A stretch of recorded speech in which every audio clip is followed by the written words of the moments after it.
I want to take you back to New Year's Eve in 2009. Imagine you're standing on a street corner in San Francisco. It's freezing, it's late, and you just really want to go home. Yeah, worst time to be out. Exactly. You try to hail a cab, but the legacy taxi system is just completely buckling under the holiday demand. It's this moment of pure, infuriating physical friction. So these two guys, Garrett Camp and Travis Kalanick, they decide to solve their immediate problem. They hire a private driver for the night, and the bill comes out to $800. Which, I mean, even by the standards of successful tech entrepreneurs in 2009, that was a staggering amount of money just to move from point A to point B in a single city. Right. $800 just to avoid waiting on a street corner. But that singular moment of frustration, combined with Camp remembering a similarly miserable experience trying to find a cab in the snow in Paris, it sparked an idea. A very expensive idea at the time. Totally. An idea that evolved into a $50 billion a year global empire. So today, for you, the learner, we're unpacking the journey of Uber.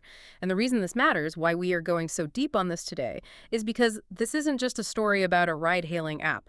No, not at all. Understanding Uber is really the ultimate masterclass in the 21st century digital economy. It's this massive playbook of hypergrowth, regulatory evasion, ethical friction, and ultimately the relentless pursuit of replacing human labor with artificial intelligence. Yeah, and before we dive in, I do want to set a quick ground rule for this deep dive. Our sources cover some incredibly intense regulatory and political battles, especially regarding labor laws. We are going to act entirely as impartial guides here. We aren't taking sides on the politics. We're just exploring the factual reality of what happened. Right, because the facts themselves are wild enough without adding spin. When you look at the evolution of this company, you're actually looking at the blueprint for how software eats the physical world. Okay, let's unpack this. Because the original version of this company looks absolutely nothing like the utility we all use today. So Camp conceptualizes a solution to that $800 problem. Yeah, he brings in his friends, Oscar Salazar and Conrad Whelan, to, build a mobile app prototype. And Kalanick comes on board as what they called a mega advisor. By 2010, they bring on Ryan Graves as the first official employee. He actually serves as CEO briefly before Kalanick takes over. And then in 2011, they officially launch in San Francisco under the name UberCab. Though, they didn't keep that name for long. Wait, really? Why not? Well, the local San Francisco taxi cab operators immediately threatened legal action over the use of the word cab, arguing they weren't a licensed taxi company, so they just dropped it and became Uber. Oh, wow. I didn't realize the pushback started on day one. But, the name change isn't even the most interesting part of 2011. It's the business model. Oh, absolutely. Today, we think of Uber as an everyday utility. But back then, it was strictly a premium luxury service. If you open the app, you could only hail a professional driver in a black luxury car. And you were paying a premium for it, too. It was about 1.5 times the cost of a regular taxi. Which is pretty steep for everyday use. It is, but Kalanick was intensely committed to this specific vision. I mean, he viewed the legacy taxi experience as degrading. He wanted to offer what he called elegance. Elegance? In a cab ride? Yeah. The idea was that you tap a button and a professional chauffeur in a Lincoln Town car just magically appears.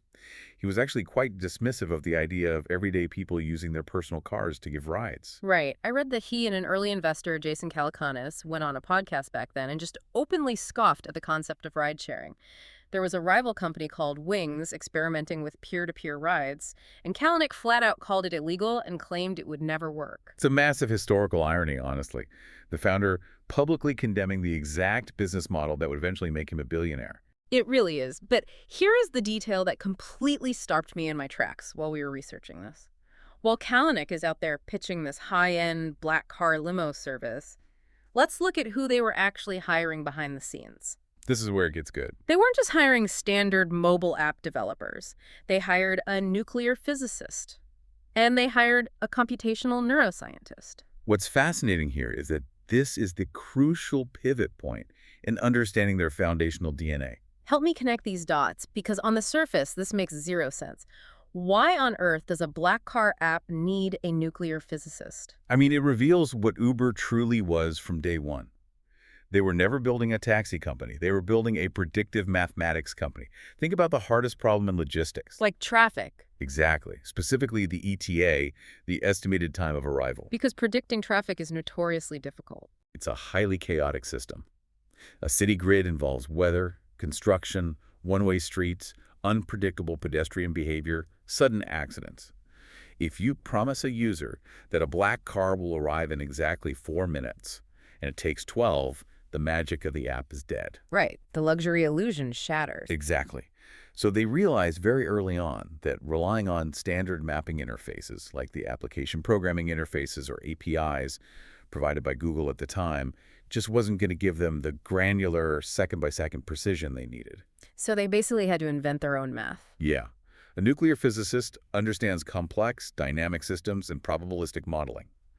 A computational neuroscientist understands how networks process information. Oh, wow. They were brought in to build a proprietary algorithmic machine that could outmath anything else on the market. Okay, that reframes everything. The black cars, the professional drivers, the elegance, that was all just a physical skin, a Trojan horse, basically. Exactly. The actual product was the algorithm underneath that was eliminating the uncertainty of waiting. And once you have an algorithmic engine capable of perfectly orchestrating movement across a complex city grid, artificially limiting it to a few hundred luxury black cars becomes a massive bottleneck. Oh, a huge bottleneck.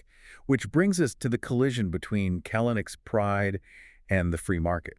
Because while Uber was perfecting their math on luxury cars, competitors were moving fast. Right, companies like Lyft, Sidecar, and Wings. Yeah.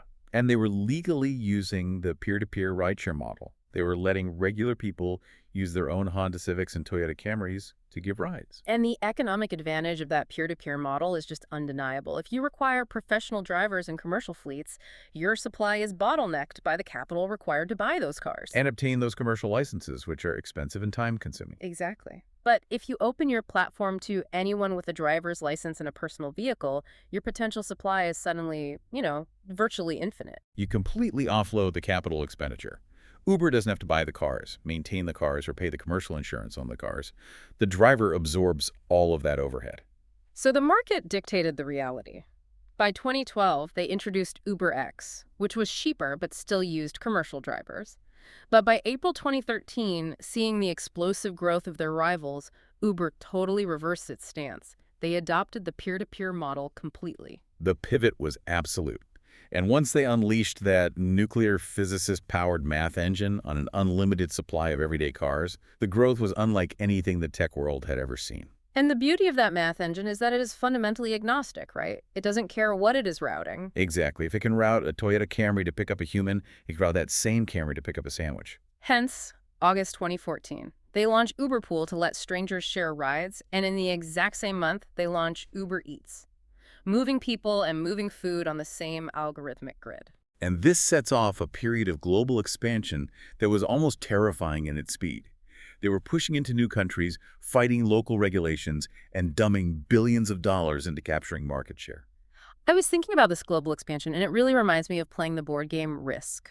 Risk. How so? Well, you're pushing your little plastic armies across the map, trying to conquer territories. And usually the only way to win is brute force. You wipe out the other player. Right. Uber certainly tried brute force at first, but what fascinated me was their strategy for the territories they couldn't conquer outright. They didn't just retreat. Ah, yes. China is the perfect example of this. Right. They go into China, operating under the name YouTubu, and they find themselves in an absolute bloodbath with the dominant local player, Didi. It was a brutal price war. Uber is subsidizing rides so heavily to win customers that by the first half of 2016, they are bleeding over $1 billion in just 6 months. $1 billion in 6 months. That is a financial sinkhole. The ground war was unwinnable. But they didn't just pack up their toys and leave the board. Instead, they executed this brilliant strategic maneuver. They sold their entire China operation to Didi. But the price of their exit was a massive equity stake. Right. Exactly. Uber walked away with an 18% ownership slice of Didi, and Didi turned around and invested $1 billion directly into Uber. It is such a profound shift in corporate strategy. They pulled the exact same maneuver in other brutal markets, too. Yeah, in 2018, they merged their operations in Russia and several neighboring CIS countries with Yandex. Right, that was a $225 million investment. And then, just a month later, they looked at Southeast Asia, realized they were locked in a losing battle with a local giant Grab, and merged their services there. And the cost of leaving Southeast Asia, a 27.5% ownership stake in Grab. What's fascinating here is that Uber realized its core competency wasn't necessarily winning every local market's ground war, but building the ultimate global digital logistics platform. So by shrinking their operational footprint, they grew their equity portfolio. Exactly. They stopped paying for local marketing and driver subsidies, Yeah. but kept a massive financial tether to the growth of those regions. It was a brilliant financial maneuver. But that level of aggressive expansion, that win-at-all-costs mentality, it had a much darker side. Here's where it gets really interesting. Very dark, yes. Because when you look at the technological and corporate lengths they went to in order to bypass the law and crush opposition, we enter the shadow ops chapter of the story. Let's talk about the tool revealed by a New York Times investigation in 2017. Right, the tool known internally as Grayball.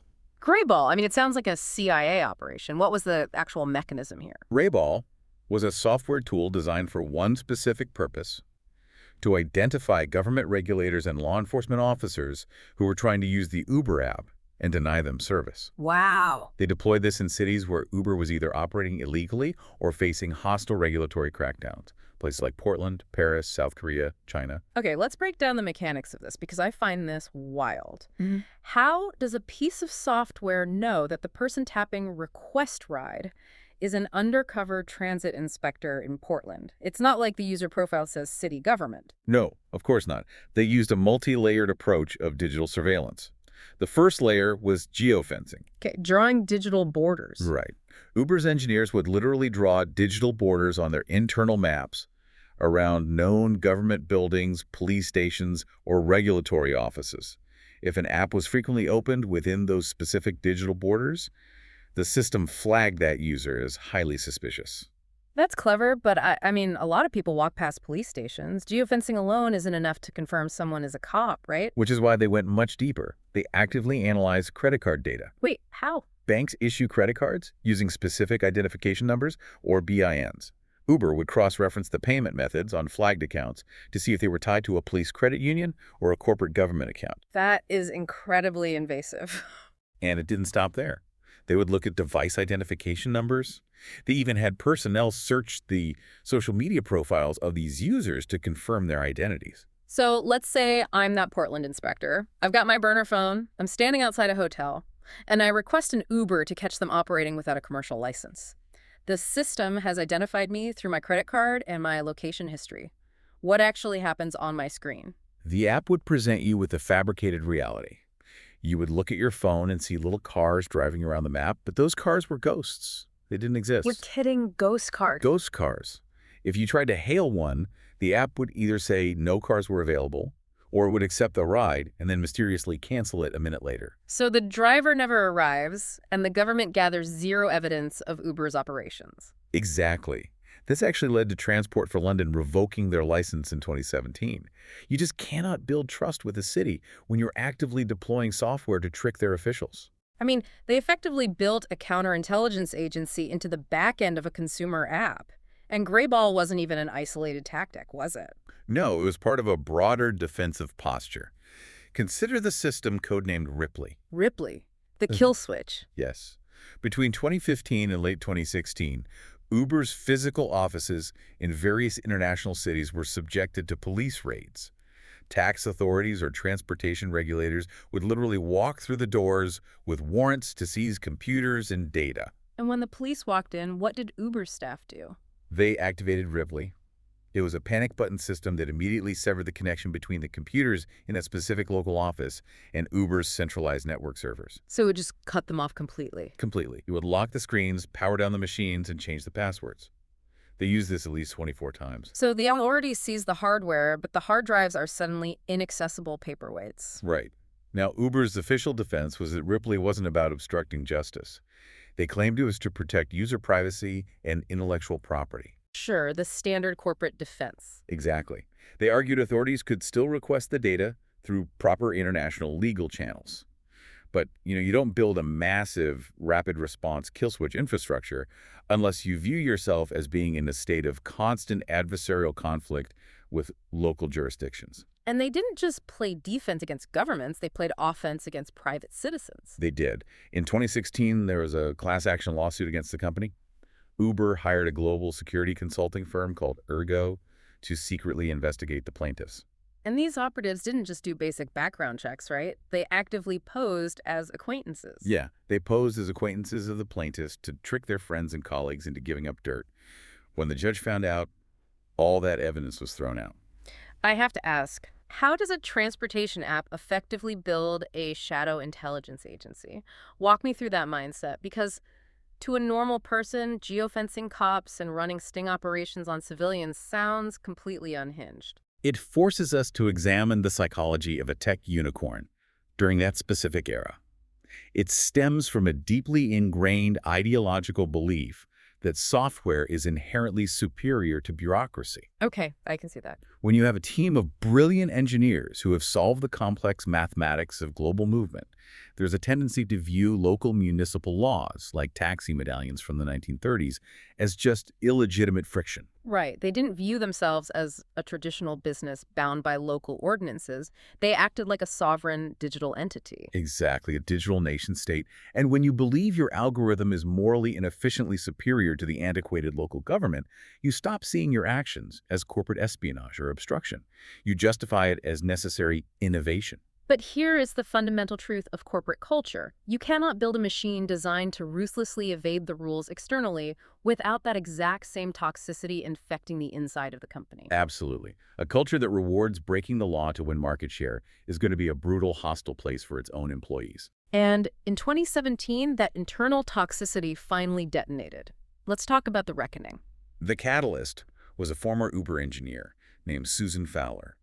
She published a meticulously detailed account on her personal blog documenting her time at the company. And she outlined some severe ongoing sexual harassment by a manager, right? Yes, but the most damaging part of her account was the institutional response. It wasn't just a bad manager, it was a systemic cover-up. Right. She detailed how the HR department repeatedly protected the manager because he was considered a high performer and allegedly threatened Fowler with poor performance reviews if she continued to report the incidents. And it was widely reported that Travis Kalanick was aware of this HR culture. The public reaction to the Fowler's blog was volcanic. It forced Uber's board of directors to act. They had to. They brought in former U.S. Attorney General Eric Holder to conduct an exhaustive investigation into the workplace culture. And the fallout from that investigation was unprecedented for a company of this size. By June 2017, Uber fired over 20 employees. And we are talking about high-level executives. Right. The senior vice president of engineering, Amit Singhal, was forced to resign. They discovered he hadn't disclosed a prior sexual harassment claim against him from his previous job at Google. And another executive, Emil Michael, also departed. He had previously been the center of a massive scandal when he suggested spending $1 million to hire opposition researchers to dig up dirt on critical journalists. Specifically targeting an editor named Sarah Lacey, who had called out Uber's misogynistic culture. It's the exact same counterintelligence playbook they used against the regulators, turned against the press. The culture was rotten from the top down, and the pressure finally reached the absolute top. In June 2017, Kalanick was forced to resign as CEO. He eventually stepped down from the board entirely. In 2019, the founder was out. And the financial penalties followed. They settled for $7 million, with 480 current and former employees over claims of gender discrimination and harassment. But the human cost of this relentless growth model extended far beyond the corporate offices.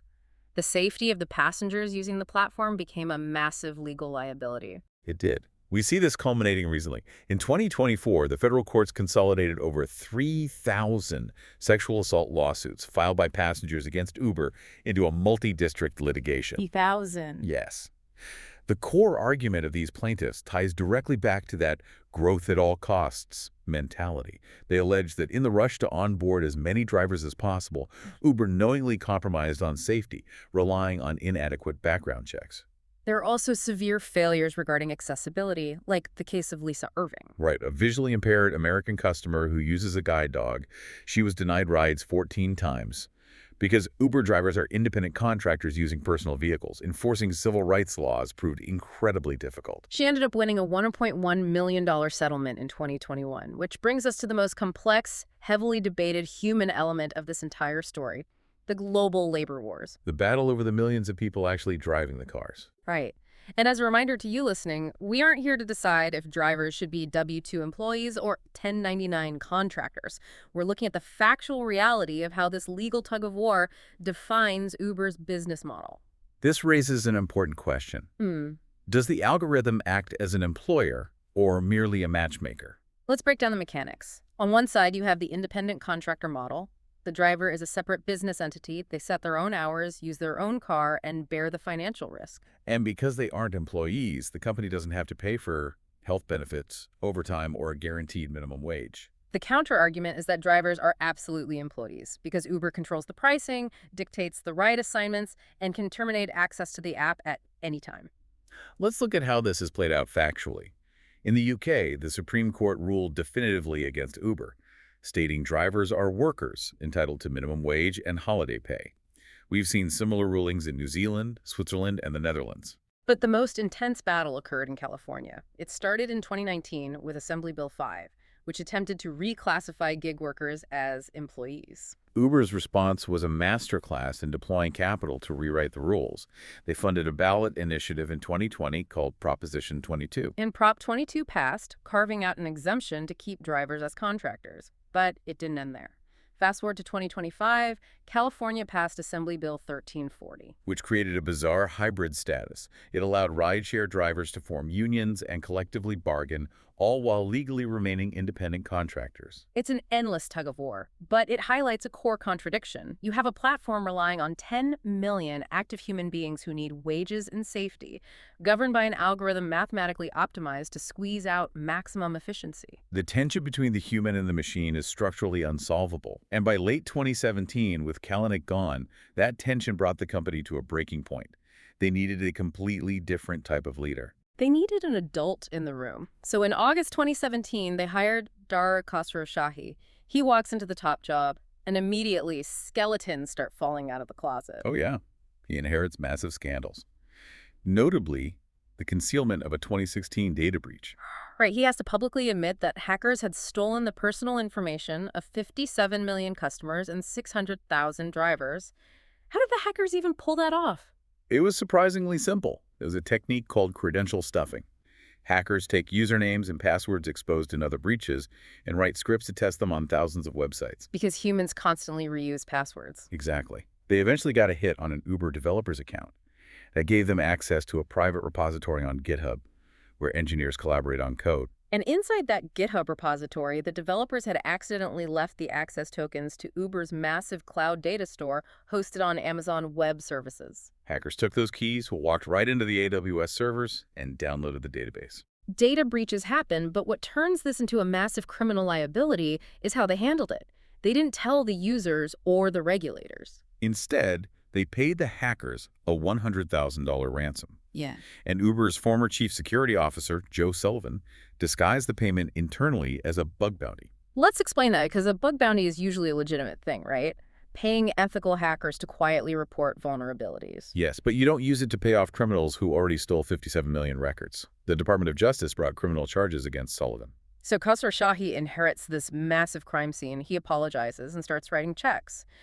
In 2018, Uber pays a $148 million FTC settlement, and the fines keep coming. Even in 2024, they were hit with a €290 million fine by the Dutch Data Protection Authority. And a 2025 FTC lawsuit over deceptive billing practices with the Uber One subscription. But Khosrowshahi's existential mandate was financial. Right. How do you take a hyper-growth machine with $31 billion in accumulated losses and turn it into a profitable corporation? You do it by radically redefining the company. He realized the growth at all costs era was dead. He began divesting expensive R&D projects. Like the self-driving truck unit, Automato. He sold it. The flying car division, Elevate, sold to Joby Aviation in 2020. And the Advanced Technologies Group, their internal self-driving car division, he sold that to Aurora Innovation in 2021. Is the era of hypergrowth over, replaced by boring corporate discipline? In a way, yes. While selling off hardware, he went on a massive spending spree acquiring delivery logistics. Careem for $3.1 billion, Postmates for $2.65 billion, Drizzly for $1.1 billion, Corner Shop, Trendyol Go. He transformed Uber into a diversified logistics utility company, and this boring discipline strategy finally paid off. It did. In 2023, Uber posted its first ever operating profit. By 2024, revenue hit $43.9 billion, with a net income of $9.8 billion. Mobility made up 57% and delivery over 31%. He stabilized the ship, but underneath that corporate discipline, they were secretly preparing for their biggest technological leap yet. Which brings us to the present day. Welcome to March 2026. When Khosrow sold off the self-driving division, the market assumed they gave up on robotaxis. But they hadn't. They just changed their strategy. Look at a telling acquisition in February 2026. They bought a parking app called Spot Hero. Think about a fully autonomous fleet. Where does a ghost car go to charge or wait at 3 a.m.? By acquiring Spot Hero, Uber is integrating digital maps of parking garages into its algorithmic brain. It's the groundwork for a massive rollout. Reports from February and March 2026 show Uber expanding robotaxis into over 10 global markets by year-end, including Hong Kong, Madrid, Houston, Zurich. And they are partnering with anyone building self-driving cars. Baidu in Hong Kong, rewrote in Abu Dhabi, Riyadh, Dubai, Switzerland, rewrote in Dallas, and over $300 million investment in Lucid Motors and Neuro. And just days ago, on March 12, 2026, Nissan, Uber, and Wave announced a massive pilot program in Tokyo. To coordinate all this, Uber launched the Uber Autonomous Solutions division. So what does this all mean? Uber doesn't want to build cars or manage human drivers. They want to be the universal operating system for global movement. They are providing the software and routing for any hardware manufacturer. They are even partnering with Joby Aviation to launch air taxi flights. All of this fits their goal to be carbon neutral by 2040, forcing an electric-only fleet by 2030. The shift to EVs and algorithmic drivers are happening simultaneously. And this brings us to the wild irony of this entire story. Uber spent 15 years fighting labor laws over its 10 million drivers, only to now pour billions into a future where those drivers don't exist. Because humans are inefficient from a systems perspective. Uber's endgame is to be the invisible digital layer governing where the metal box goes. We have traced an unbelievable arc today. From an $800 cab ride in 2009 to a predictive math engine that sparked global labor movements and is now putting ghost-driven cars on the streets of Abu Dhabi and Dallas. It is the definitive case study of how software rewrites human geography. As we wrap up, I want to leave you with a final thought to mull over. For over a decade, cities have reshaped their traffic patterns and curbsides around gig economy drivers. If Uber's 2026 robotaxi gamble pays off and the human driver is completely removed, who actually owns the physical flow of our cities? The local government or the algorithm? Keep questioning the technology you use every day, and thank you for joining us on this deep dive.